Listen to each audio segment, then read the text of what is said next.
அனைவருக்கும் வணக்கம். ஸ்ருதி ஹெர்பல் லேபரட்டரிஸ்ல இருந்து ஆண்டாள் ஆழ்வார் சுவாமி. ரொம்ப நாளாவே நம்ம வீடியோ போடலிங்க. காரணம் என்னன்னு கேட்டிங்கன்னா, லாஸ்ட்டாக ஒரு வீடியோ போட்டதில் அவங்க கிட்ட வந்து லைசன்ஸ் இல்லைங்க. லைசன்ஸ் இல்லாமல் அவங்க ஒரு ப்ராடக்டை வந்து பேசிட்டு போயிட்டாங்க. இது வந்து என்னன்னு கேட்டிங்கன்னா, ஒரு பெரிய ப்ராப்ளத்தை உருவாக்குச்சுங்க. என்ன ப்ராப்ளம்னு கேட்டிங்கன்னா, லைசன்ஸே எடுக்காமல், அதாவது உதயம் சர்டிஃபிகேட் இல்லாமல், எஃப்எஸ்எஸ்ஐ லைசன்ஸ் இல்லாமல், ஜிஎஸ்டி இல்லாமல் ஒரு பிஸ்னஸ் பண்ணுறவங்கள நீங்கள் எப்படி தொழில் முனைவோர்கள்னு சொல்லிட்டு அறிமுகப்படுத்துவீங்க அப்படின்னு கேட்டு எனக்கு ஒரு அட்வொகேட் வந்து ஃபோன் பண்ணாருங்க. ஸோ இது விஷயமா நான் வந்து அவர்கிட்ட எவ்வளவோ பேசி பார்த்தேன். அவர் சொன்னார், இல்லை இதோட நீங்கள் ஸ்டாப் பண்ணிக்கிங்க, லைசன்ஸ் வச்சுருக்கவங்கள மட்டும் நீங்கள் போட்டால் போதும்னாரு. அவர் சொல்கிறது உண்மை தானேங்க. என்னன்னு கேட்டிங்கன்னா, நிறையா தொழில் முனைவர்கள்ட்ட வந்து சுத்தமாக பேசிக் லைசன்ஸே இல்லாமல் இதுக்கு முன்னாடி நிறைய பேசியிருக்காங்க. அப்புறம் நம்ம சொல்லி அவங்களாம் நிறைய எடுத்துட்டாங்க. லாஸ்ட்டாக பேசினவங்க மட்டும் அதை அக்செப்ட் பண்ணிக்கவே இல்லை. அதனால் அவங்க வீடியோவை வந்து நாங்கள் ப்ரைவேட் பண்ணிட்டோம், போடவே இல்லை. இது எதுக்காக வந்து இந்த வீடியோவில் சொல்கிறேன்னு கேட்டிங்கன்னா, இதுக்கப்புறமும் நிறையா தொழில் முனைவர்கள் வந்து நம்மளுடைய சேனலில் பேசுகிறக்காக கேட்டிருக்கீங்க. நிறையா டெய்லியுமே 2-3 பேர் தொடர்பு கொண்டுட்டு தான் இருக்கீங்க. ஆனால் நான் சொல்ல வர விஷயம் ஒரே ஒரு விஷயந்தான்.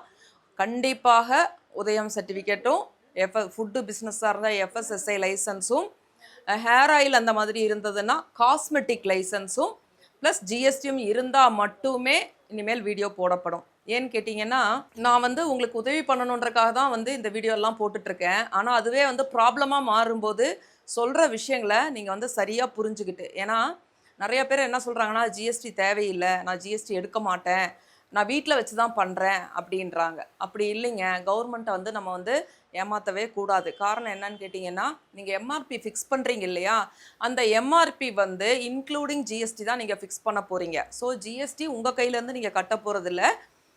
எண்ட் யூசர் யார் உங்கள்கிட்ட ப்ராடக்ட் வாங்குறாங்களோ அவங்க ஜிஎஸ்டி உங்களுக்கு கொடுத்துருவாங்க. நீங்கள் அதை எடுத்து கவர்மெண்ட்டு கட்ட போகிறீங்க. 10 ரூபாய்க்கு பிஸ்னஸ் பண்ணால் கூட ஜிஎஸ்டி கட்டி பழகுங்க. அது வந்து உங்களுக்கு ரொம்ப நல்லது.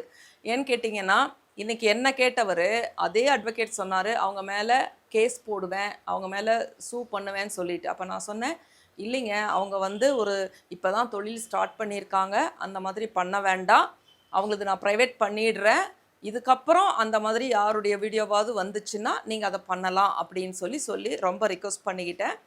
என்னுடைய ரிக்வெஸ்டின் பேரில் அவர் வந்து கொஞ்சம் அமைதியானார். சரிங்களா?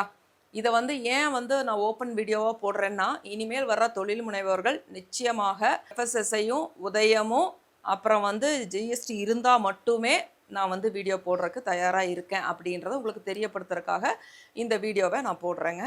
தேங்க்யூங்க.